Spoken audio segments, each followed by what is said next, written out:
What's going on, everybody? Welcome to another episode of Pod Scum. I'm your host, Reckless Rex Ruger. That's the Alexis Arguello puppet. We're back with another amazing episode. My guest is here. We're getting right into it again. I love the punctuality and diving right in. We're going to chop it up and have a good time. And here we go. I'm excited. You're excited. Nigel's excited. There he is. Finally. Thank God technology is making life so easy for us, huh, my man? Oh, I know. I'm the worst at it. So hey, listen, I have a podcast, and I think people automatically think that I'm going to necessarily be good at it, and nothing can be further from the truth. I'm not either. I know. And so I had to resort to the girlfriend's iPad. It's really become a necessary evil, man. But make no mistake, it's evil. Yeah, us older guys have trouble keeping up. You're right. I'm one of those older guys. Yeah, I mean, I'm 52 years old. I probably have no business having a podcast. And really, this is the extent of what I can do. Get on this computer, go to this platform that I'm familiar with, and record these episodes and somehow get them up to my YouTube channel. But that's about the extent of my knowledge right there. It really is. Yeah. And so what's going on, my friend? First of all, right out of the gate, I certainly want to bring up, because people will say, why didn't you start off with this? So update me, catch me up to speed on what's going on with the QUIREBOYS. So I'm going to go off to the UK on June 29th. We have festivals in Europe, England and Europe through July, August. Now, if you want me to remember, I know one of them's called Time to Rock in Sweden. That's the first one on July 9th, I think, or 6th or 9th, 6th. The funny one about that show is also on the bill is Michael Schenker. So I'll be very interested to see that as well. Yeah. The legendary Michael Schenker. Yeah. Well, obviously, my uncle was in a band with him for years. So and of course, he's doing my years with UFO as his subject of his latest set. So I'll be interested to see that. Yeah, I'm super interested, and I found when I was putting my notes together, because on my YouTube channel I do two separate podcasts. I do Pod Scum here, where I talk to the musical artists, but I also do a boxing one. And your Uncle Phil was a fighter. Yeah, apparently, yes. My dad was a weightlifter, and my uncle was a boxer, but they were just amateurs. That's what kids in the 50s and 60s did. Hey, but listen, man, anybody that climbs through those ropes and has someone throw punches at their face, though, man, has my respect. I mean, that's not cut out. Everybody's not cut out to do that. Yeah, Phil was always known for being a bit of a bruiser. Anyway, yeah. You won't get on the wrong side of him. Yeah. So it seems pretty crazy, man, to think that a bit of what you fancy, 35 years old. I know, it's crazy, and I've heard through the grapevine. Well, I know Spike told me. Cherry Red Records is putting out a anniversary edition of it, and Spike did some liner notes, as did Jim Cregan, who was the original producer. They wrote some liner notes for the new re-release of it, so that'll be coming out on Cherry Red Records. And then 2020 and then 2024, you guys put out 13th studio album, Wardour Street. I might be saying that wrong because I'm an American, but I don't know where Wardour Street is. Am I saying it right? Yeah, Wardour Street. Yeah. Okay. Wardour Street. When we were kids, the center of rock and roll was for us was the Marquee Club, which was on Wardour Street. Okay. There was a pub just up the street called the Ship. So we go to the Ship first, then we go to the Marquee to see where. And back then in the early '80s, there's a lot of great bands playing. I saw the Damned there, I saw UFO there, I saw Guns N' Roses there. The list goes on and on of bands. I saw Johnny Thunders there, saw Hanoi Rocks there. So the Babysitters, then we played there. So it was quite an influential club. If you notice on the album cover, there's some Marquee Club posters on the front, and you'll see that on a weekend in 1987, it's on the front cover of the album. The Marquee lineup for the week was Guns N' Roses, QUIREBOYS, Guns N' Roses. So they played Friday, we played Saturday, they played Sunday. Wow! In June 1987. And talking of Phil, it's another funny story. So we were sitting in another pub on Wardour Street called the Intrepid Fox. It was me, Spike, Guy Bailey, and Phil Mogg, because he used to hang around with us a lot in the early days. And Slash from Guns N' Roses came in with one of his roadies. He was obviously a little intoxicated. He saw my uncle, obviously knew who he was, because if you listen to Slash's playing, he's obviously a big Michael Schenker fan. Yeah. He's very Schenker-esque playing, which is what I like about Slash playing. He saw my uncle, obviously knew who he was. My uncle had a little shot glass with brandy in it. And I don't know what the reason was, probably just because he was drunk. Slash grabbed it out of his hand, drank it down, and then broke the glass on his forehead. And in doing so, he cut himself a little cut, and a little trickle of blood ran down his nose. The roadie just grabbed him and was apologizing. Sorry. And my Uncle Phil just looked at me and Spike and Guy and went, "Shall I kill him now or after the show?" We said, it's their first show in England. Let them do the first one, then kill him afterwards. Yeah, that sounds like typical Slash man circa 1987. Yeah, he was a little out there. I mean, they're all very nice guys, and I've seen them many times since. And yeah, I don't think he'd even remember. I mean, you got to think that was 87, so that was 20, 30 years ago. You know what I mean? We were all kids. You know, he was probably 30 back then, 28 or something. Now you guys have been doing this for so long, man, that like when you guys go out to play, you kind of pick and choose your dates. Is there a certain itinerary that's comfortable for you guys? Because I imagine after you've been doing it a long time, is it hard to tear yourself away from your creature comforts and want to go away for a while? I interview a lot of musicians on here, and I always hear the number of like 3 or 4 weeks, and guys start getting a little like, okay, I'm over this. Yeah, we are like feel very privileged to be given another chance to do this properly again. So we have me and Spike, obviously, from the original band. Obviously, Guy Bailey died, so he's not with us. Chris Johnson, the original keyboard player, has a very busy career in the music industry. Would you believe, as a lawyer?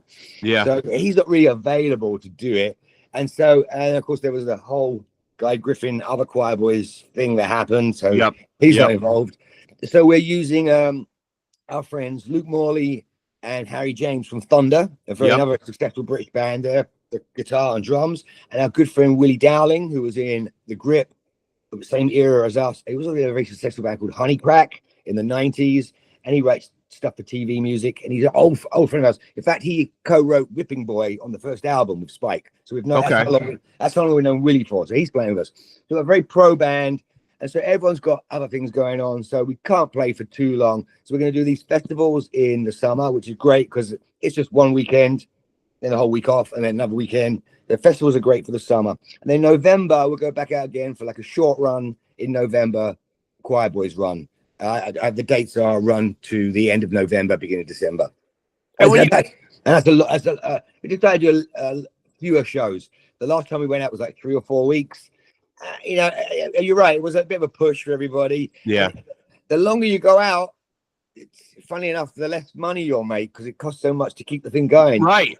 There's a funny cutoff point. You could do 4 weeks and you would actually make more money in 2 weeks or 6 weeks. So you got to go a really long time to start really breaking it in, or just do a short stab one. You got to get your timing right because the margins are so small nowadays with hotels and their wages and the crew and stuff. You'd have to do either 6 months and probably make a lot of money, or just 2 weeks. Yeah. And now, what was the process like when you guys do Wardour Street? Like, how do you guys create music these days? Is it collaborative? Is somebody bringing in the lion's share of the ideas? How do you guys work on new music today? Because it's a funny question that, because this one was a first time we were getting back together again with some new people. Luke Morley really helped out. Spike had some odds and ends from stuff he hadn't finished, and he wrote some odds and ends of new stuff, and him and Luke Morley sat down, and I sat down with him for separate occasions, and we kind of sculpted them on acoustic guitar and a cassette. Spike likes to use a cassette player. Oh, I love that. Old school. On the phones too. And then because Rudy Richmond, the original drummer, obviously lives in Canada, we sent Luke Morley put a rough his home studio, took the demos and put a guitar version of the actual song down, beginning to end, with Spike's rough vocals on it, with the drum machine. We sent them to Rudy in Canada. He hired a studio for a couple of days and put the drum tracks on. So then Luke redid some more guitars. Willie added all the pianos. I came in and put the bass on almost near the end, which is it's really backwards, but it kind of worked. Yeah. It was only because that's the only way we could really do it, with everyone being so spread out. There was not much chance of us all getting in a room together and doing it, knocking it out, because Willie lives in France. Rudy was in Canada. I was in LA. So it kind of got put together, and I went over there and helped them finish it off. And kind of how it got done, it was kind of done remotely, even though we were somewhere in the same country, we still did it remotely. And it worked. I don't think if people didn't know that, would never know. And now you guys are pretty old school, though, right? Like when you guys get together, man, it's no doubt going to be a fully length LP, right? Because nowadays people are into tracks, they're into shorter bodies of work, EP. The attention span, I don't have to tell you, is not what it once was. People aren't consuming full albums the way they used to. But you guys still have an old school mentality, right? When you're going to make something new, you're going to do a fully fleshed out album, right? Yeah, that's what we did. But although having said that, we are talking about, because to do a whole nother album would take us way into the middle of next year. Yeah. And we were thinking of doing an EP to come out later on this year or early next year before we do another full album. Because of the way I just described to you how difficult it was to put it together. Not difficult, how complex it was to put it together. We were thinking of doing a smaller EP to tide us over before we do the next album. But that's just in discussion right now. Spike has a bunch of songs, a couple ones we never finished for Wardour Street, and he found an old one, which is a great ballad we really want to do again, plus come up with a couple of new ones. We might put a little 4, 5, 6 song EP out. Yeah. Because it's like some stuff left over and things we have already. Right. And then next year, go into doing another one, possibly. I would imagine next year. And when you're putting around the house or you're doing anything where it involves you listening to music from a fan standpoint, do you tend to be the guy that falls back on his old standards? I mean, because you've seen and heard so much stuff. Or can you ever find new music that excites you? Gotta be hard, right? Because you probably heard damn near everything done better, probably. No, I think I tend to go back to what I like to listen to. You know what I mean? I do. I've been listening to a lot of the early Motorhead stuff, the On Parole album, and then going back to the Larry Wallace stuff, who was in Motorhead right at the beginning. He had some versions of the song On Parole and a song called Police Car. So I've been listening to those lately. I'm a big Damned fan, so I listen to Eddie and the Hot Rods and the Damned still. Yeah.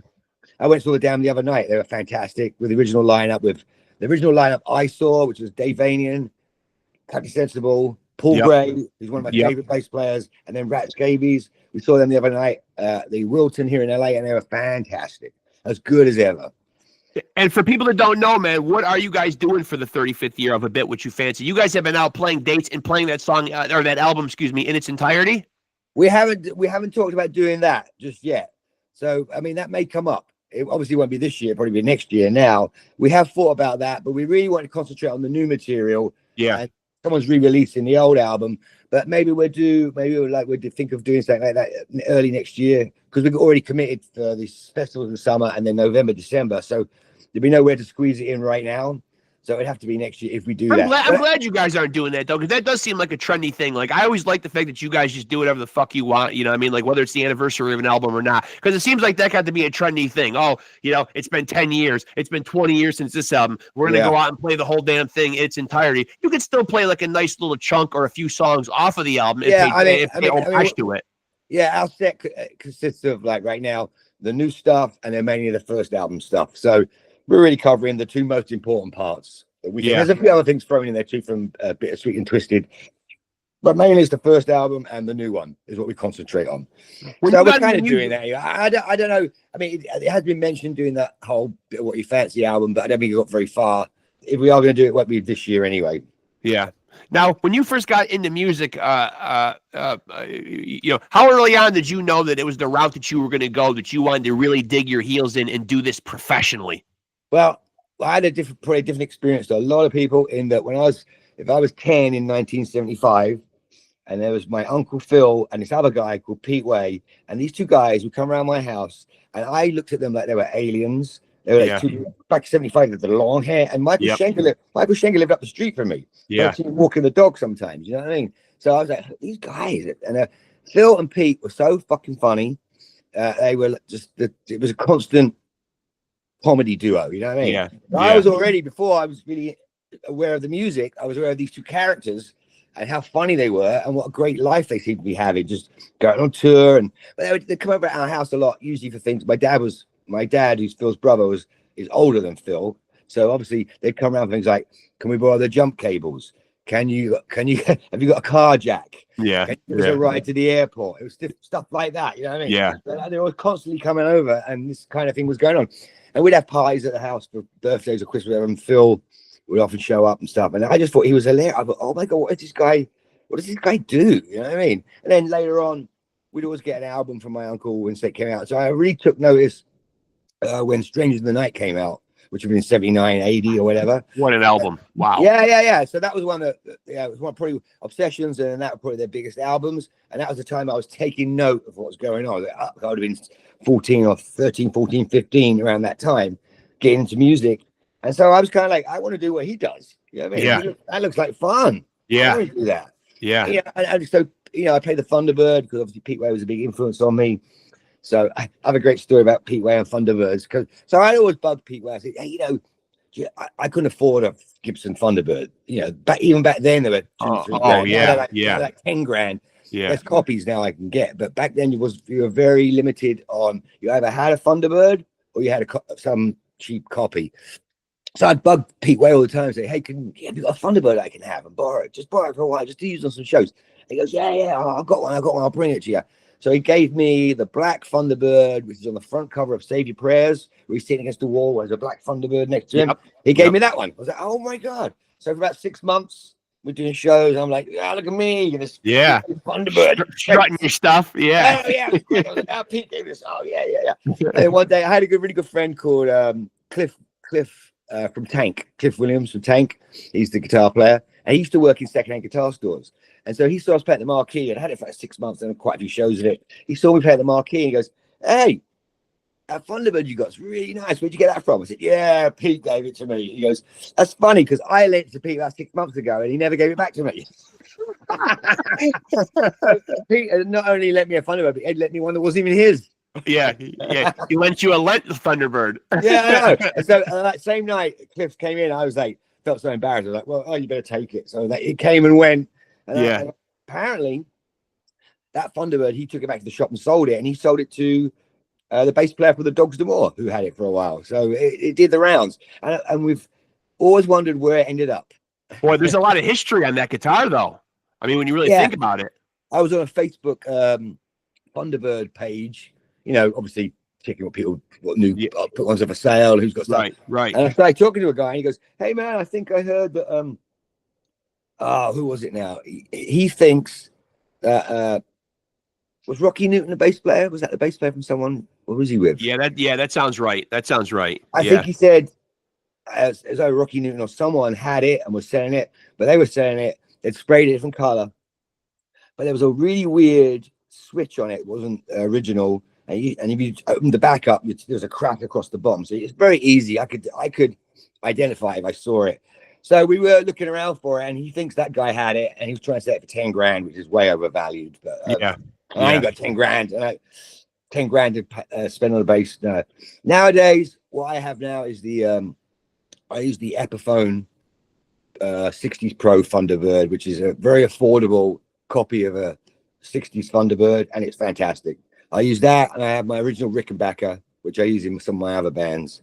Oh, the Rickenbacker. Yeah, the Rickenbacker is legendary. A couple of guys have made that really legendary. Obviously, Lemmy and Cliff Burton. A couple of guys have really. Yeah, and Paul Gray from The Damned, who I saw when I was a kid. He was playing it too as well. That's why I bought it. So I still have my original one I bought when I was about 16 in probably 80 or 81 or something. I still have it. I still use it. And so now with these new guys in the band, you got a couple of new members in the band, man. Still a few of you original guys in there, man, but a couple of new members in there, man. What's the general overall, the morale like in the band right now, man? How is everything going? How's everybody getting along? It's great because, the one thing about musicians is they really like to go out and play shows. Yeah. Because sitting in your bedroom, it only covers it for a certain amount of time. So we've got shows. And these guys have joined us knowing that full well they get paid for the gig and there's going to be people there. So I'm more than happy to get out there and play some shows. You know what I mean? That's what musicians do. It's very hard for them to say, no, I can't do that. So a lot of times you'll see, especially young musicians, we got a gig. You want to do this gig? Yeah, you want to do it. How much it pay? Doesn't pay anything. We'll do it anyway. Yeah. You get musicians to do it for free most of the time. So to get paid, it's pretty good. But it seems like everyone's on the same page, everyone getting along really good, the band really clicking on all cylinders. Oh, yeah. Well, the great thing too is we always, when we first started the band, we had one guitar, which was Guy Bailey, and then Chris on the piano. And then later on, as bands like Guns N' Roses got big and Hanoi Rocks were bigger, and there's a lot of two guitar bands around. So for some reason we got caught up in that, and we added a guy called Ginger, who's now in a band called the Wild Hearts, on second guitar. And then when we did the first album, Ginger left, and we got Guy Griffin in, and we always had 2 guitars. So when we just were talking about doing this album again, Spike was always like, let's go back just having 1 guitar. 2 guitars is great for certain bands, but for what we were trying to do, we really want to go back to 1 guitar. They were all a bit nervous about if it would sound full enough. Luckily, Luke Morley is such a great player that when we started rehearsing with 1 guitar, I was like, oh my God, we should have done this years ago. Because 2 guitars is great for certain bands. But for what we were doing, sometimes they tread on each other. You know, every time there's a gap, someone wants to put some noise in it. Right. So your subtleties of the music can get lost a little bit, especially with Spike's voice being, being such a character voice. You don't want to cover it over with guitars all the time. And right, drowned it out. Right. Yeah, 2, sometimes you got to be so careful with 2 guitars. You've got to hold one of them back, or they got to know when to play off each other. And no disrespect to any 2 guitar bands, it works for some people, and I think it's better for us to go back to 1 guitar. So Luke Morley is playing 1 guitar. He's got no one to complain to because he's got no one right. And so when you guys put out an album like Wardour Street, I know it's fresh. It just came out in 2024, but because we're seeing like music released so differently than it used to be, you know what I mean? It seems like musical artists are like, they want to stay in the forefront. They want to stay on people's minds. They want to stay, all right, quick, I got to move on to the next project. How fast do you guys like to work nowadays? Like, when will you feel like, all right, man, we're ready to put out another QUIREBOYS album? I mean, how fast do you want to punch the music out these days? Well, just because of the logistics right now, and everybody, Luke Morley obviously plays a band called Thunder, which are on hiatus right now, but he's putting out a solo album, and he goes on tour in September. So you can see he's going to play with us in August, do his solo thing September, then we play November, and it'll be Christmas. So already we're into next year. So right. We can't be in a rush. I mean, I think younger bands could probably be a bit more in a rush because they don't have other commitments to other bands and stuff. Spike's doing a solo album. It's called The Geordie Rogues, which is a bit like Newcastle folky sounding stuff, which is actually really good. I've heard most of it. It's really good. So he's going to do that in the gaps too. So already, as soon as someone starts doing a solo thing, it makes the gap a little longer between. Right.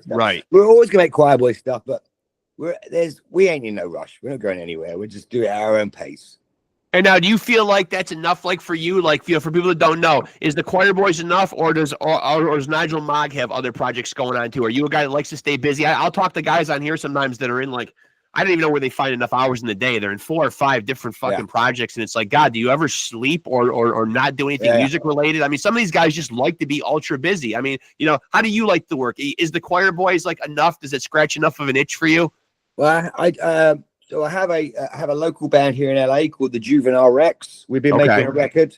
It's taken a little while, but that's nearly finished. And we're going to shoot a video for one of the songs in my house here next Saturday and Sunday. So I've been doing that too. But I've also been making a short TV show.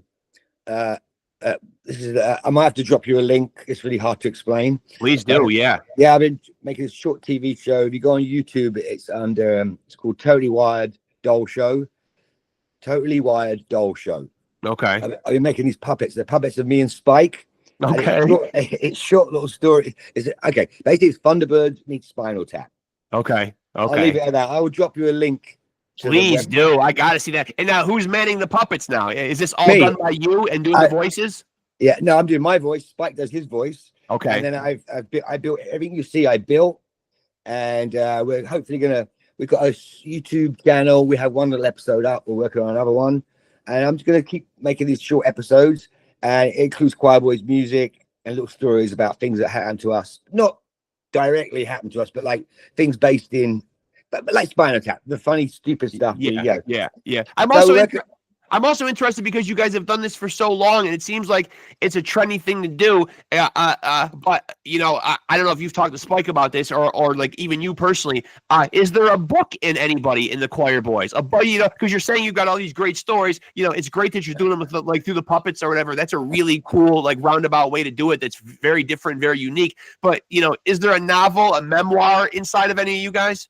Yeah, we just got to sit down and do it, and it's been. I think I started writing some things down, and then I got sidelined onto some other stuff. So you really got to dedicate yourself for 2-3 months to sit down and write a book. I haven't had the discipline, and Spike definitely hasn't right now. But I think definitely that is definitely something we will do, but we just haven't got around to it. I mean, because just in this episode alone, I mean, you like just stories like the Slash with the freaking brandy glass, and all that stuff, like with the with the guitar. I mean, yeah, just like all that stuff is like all great fodder for a memoir. Nowadays you see guys doing it all the time. I mean, I don't know if that makes it a good thing because there are so many guys doing it, but I mean, if it's done well and you've got you've got the legitimate stories, I mean, it makes it super entertaining. Because I think all people, I read rock biographies because I've never been a rock star, but you kind of like to vicariously live through those stories and think, wow, here's what it would feel like if I were out on the road or I wasn't a rock fan. And you got to remember, to add to all of that, people forget we had Sharon Osbourne was our manager when we were doing right. So we used to hang out with her and Ozzy, and there's this funny story about Spike having an argument with Ozzy because he was drunk one night. I mean, there's there's some Sharon stories, and I forget about most of the stuff too as well. That's one of the things. To remember all this stuff, you have to take a while to sit down and write it all out. And so are there people in your life, because I know that I've seen some musicians, especially who were hitting it pretty hard in the 80s, who eventually had to go write their memoirs, and they had to go lean on people that might have been around back then, roadies, crew people or whatever, because they couldn't remember all the great stories or like maybe names and places and stuff like that. I mean, is that kind of the situation you feel like you'd be in? Like you'd have to maybe lean on some people for details? Yeah, I think you definitely have to do that because that's why it's a process. You'd have to write down what you remember, after write down what Spike remembers. Yeah. Get some outside interviews and might tie some of the stories together because we've probably forgotten where or when we were. And it's not because we were out of it or anything. Just back when you were a kid, so much is going on. You're not mentally taking too much note of it because it becomes normal. You know what I mean? Now looking back, go, wow, we did that. That's crazy. Oh my God, we flew to Iceland in a private jet with Skid Row and Poison, and CC DeVille was so out of it. Yeah. And believe it or not, that's the kind of stuff. That's the kind of stuff people love to hear. You know what I mean? Like they do love to hear that stuff. Yeah. It's like a snapshot in time. Like especially people that were around back then. In that era. Yeah. I'll probably definitely get around it one day. The thing about it is, the longer we leave it, the more we got to put in the book. You know what I mean? Right. I'll let you do two books. And so whose creative idea? I'm very intrigued. Whose creative idea was the puppet thing? Whose brainchild was that? That was me. Yeah. Yeah. And so these puppets are sort of resemble you and Spike. Oh yeah. I scanned our heads and 3D printed them, so they look just like me and Spike. Yeah. And so then you design these out of what? They're based on action figures. So they're based on basically a G.I. Joe body. So it's like I started off like that because I had a bunch of collectible stuff, and my friend I live with, who makes stuff like that too, we had things we could. It's 1/6 scale. They're about that. They're about 12-inch tall. 1/6 scale. You swap the heads out, and you can dress them, and they can put in scenarios. And I'll drop you the link, and you'll see. And if you can put the link on your show, that sounds absolutely amazing. That sounds absolutely amazing. And so I'm curious because because you are British. It seems like there's so many people that have stories about the differences between touring in the States and touring over in Europe. What are the stark differences that you see? Because I hear a lot of musicians say it's a little more business and a little more cookie cutter here in the States, and there's more hospitability. Or I don't even know if that's even a word, but they're more hospitable over in Europe, and they really seem to treat the artists better. You think that's why artists enjoy or seemingly enjoy playing in Europe a little more? There's one big difference which you didn't mention: geography. Okay. The drives in America are so painstakingly, monotonously boring and so long and exhausting. Like you're driving from Dallas to Chicago. I don't even know how many miles that is. When we're in England and Europe, you're only driving for 2 or 3 hours and you're there. You know what I mean? You can drive for 8, 10 hours, 12 hours overnight here. The distances here are really phenomenally long and tiring. You know what I mean? Yeah. And so that makes it more expensive because you imagine the gas and the van rental and the hotels. So the American tour is a whole different ball game from England, and that's probably why it's more business-like. It could be more fun and friendly in England because it's we're going to drive an hour. Oh, big deal. We'll be, get there and have a few drinks. Here, you got to drive for 12 hours. Everyone's got to be on it. And I think that's one of the biggest differences is the distances. Have you gotten a chance in all your travels, doing festivals, doing concerts? I imagine doing it for as long as you have, you've gotten a chance to really brush up against some legends and meet some of your heroes. Do any of them really stick out? Like, is there somebody that you got to meet that really blew your mind where you were like, holy shit? I mean, you already mentioned a lot of great ones or whatever, but who's the one that really stuck out with you where your mind was really blown that you got to meet? Well, I mean, I was very lucky in the early days. Of course, I told you there was the Ship, the Marquee, the Intrepid Fox. There was also a club called the Samoritz, which is on Wardour Street too. So the Samoritz was up until 3 a.m. So on a Thursday, Friday, Saturday, it was like a Bermuda Triangle. You got the Ship, the Intrepid Fox, the Marquee, and then over to the Samoritz Club. Now, one of the regulars at the Samoritz Club was Lemmy from Motorhead. So very early on, he seemed to know that I was related to Phil. So he was kind of friendly to me, and then he saw our band play and really liked the QUIREBOYS. In fact, back then we were called the QUIREBOYS. Because it was a joke name, because we didn't think anyone was going to take it seriously. Right. And he turned around one day and said, "Hey, Nige, I love your band. You have to change the name though, mate." Yeah. He was right. Really the impetus, and just on Lemmy's word alone, was that the impetus for changing the band name? No, because we're starting to get some traction, it became the elephant in the room. It's like, the band's doing great. That name. We didn't think it. We thought it was just funny at the time. We were kids. That's a funny name, you know. Like tongue in cheek. Actually, it came up because Guy and Spike used to work on a building site in the early days, and they'd go out at night, as of the time, with eyeliner. Right. Go to work in the morning, the eyeliner still be unsmudged. Right. They were actually called the QUIREBOYS, spelled CHOIRE, QUIREBOYS. Okay. And the guys on the building site go, "Looking like you two, you might as well be QUIREBOYS, not QUIREBOYs." That's where the name came from. Okay. Well, when a guy like Lemmy says change your band name, that carries some weight, though, right? Yeah. He mentioned about the same time as Phil, and we were starting to deal with another management company before Sharon, and everyone was, and the little record label we were with called Survival before EMI. It all happened at the same time. The band's great. You really make some traction, but we really got to think about this name. So he was one of the people. But subsequently, let me move to LA. I mean, I saw him around a lot of times. But he moved to LA, and I walked in the Rainbow one night, and he's sitting there at the Pac-Man machine where he played a trivia machine. In the Samoritz Club, he played their one-arm bandit all night. The fruit machine. And I walked up to him. He turned around and went, "I wondered how long it'd take you to get here." And then so I'd go meet him up there quite often, and as it started to get too crowded of an evening, when people coming in asking for photos, he'd go, "Come on, let's go back to my place." He lived a short walk from the very Rainbow. close. Parrot Street, just got street. So quite often I go back to his place and we'd sit there, and the only problem with him was, God forbid he had a new album out, because he had a new album out, he put a CD on, and I'm not joking, he'd play the CD, and he'd go, "Oh, that is, what's up?" You had to speak silent the whole way through, from beginning to end, listen to every note, and you couldn't talk. So he wanted you to hear the whole album. And well, you couldn't talk. You couldn't say a comment. I mean, but what was it like when the album was over? Did he want you to listen because he wanted feedback from you? No, he just wanted to play it to you and wanted to listen to it and have someone else listen to it. I don't know. You couldn't give Lemmy feedback. What are you going to say to him? That middle eight should be a little like darker. Yeah. But you, he was a great guy. He was one of the greatest. He was such a gentleman too. And a couple of times he lent me a bass for something. I needed one bass one day. He lent me a bass. And then sometime I didn't have any money on me one day. And he gave me a couple $100 and give me back to me later. You know what I mean? Yeah. He was such a great guy, man. He really was.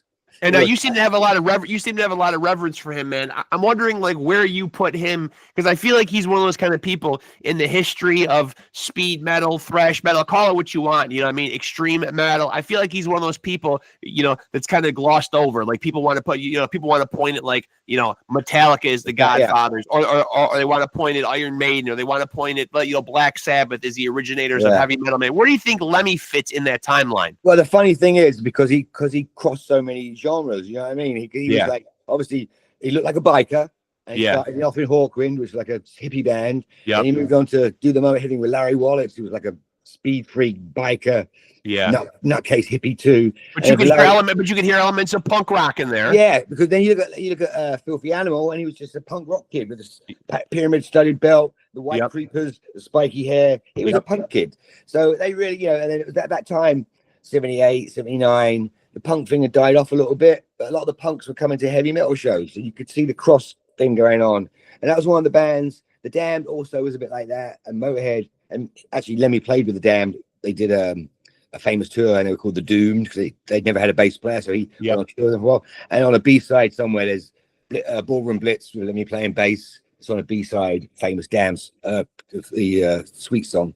So that they were kind of connected too. So there was a cross thing between this punk and heavy metal thing, which was going on at the time. And then there was a new wave of British heavy metal, and they fell right in with that too as well. So they did cross a whole bunch of genres. Yeah, because I feel like he's certainly one of the forefathers. He's definitely one of the forefathers, and I know that Metallica gives him a lot of credit for existing. Their band existing, solely because of him and Motorhead. Yeah, well, Lars was a big fan. Would come fly. I think he lived in Denmark at the time. He'd fly up to England and just wait outside the stage door just to talk to Lemmy. So I mean, I'll give it to Metallica. They definitely sprangboard off of Motorhead right at the beginning for sure. Yeah. Now you won't see, it seems like now in the music industry, they just don't give us, you've brought up a lot of characters, people from the music scene, in today's music scene, it just seems like those kind of characters just aren't born and bred anymore. Like we won't see characters like Lemmy anymore, right? I mean, has that day come and gone?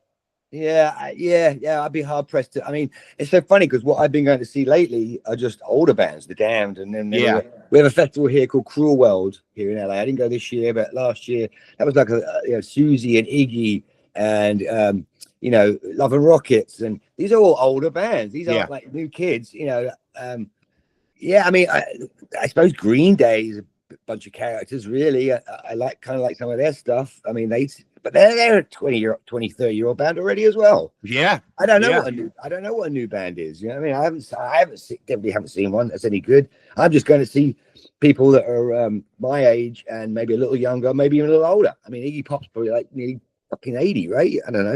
Yeah. I mean, even the Rolling Stones are still out there doing it well into their 80s. Yeah. And AC/DC too. Yeah. Angus ain't no spring chicken anymore. No, I mean, do you feel like you guys are the type of band, and like you specifically, do you feel like you'll do it till the wheels fall off, or do you feel like you definitely have a stop date on when you would like to stop? Well, I know Spike's not stopping till the wheels fall off, so he's my old mate. I'll just back him up. I have no stop for what reason? Stop. I mean, it's not like make some money, play some shows, doesn't take all my time up. Doesn't control my whole life. I'm not, if I don't do it, I'm not going to die. You know what I mean? It's like we're in a great spot. We're actually just doing it for fun and because we love it. Yeah, and that's a nice place to be. I imagine that's probably one of the, and that's probably a healthy way to look at it too, because I mean, it's not the same music industry that it used to be, right? It's not. No, when you look at the Rolling Stones, it's just that's basically Rolling Stones is like a corporation. It's run like a corporation. The band, apart from Mick Jagger, maybe the rest of the band probably don't have much say in anything. Right. Oh, hey, here's what you're going to do. Yeah. If there's any changes, let us know. But this is it. You know what I mean? They get pretty shoved under the door, and they have to just follow the rules. You know what I mean? Yeah. That seems to would be a lot more stressful and uncomfortable to do it that way. To be under a lot of stress. We have to make 5 million tonight, or the corporation is going to be angry.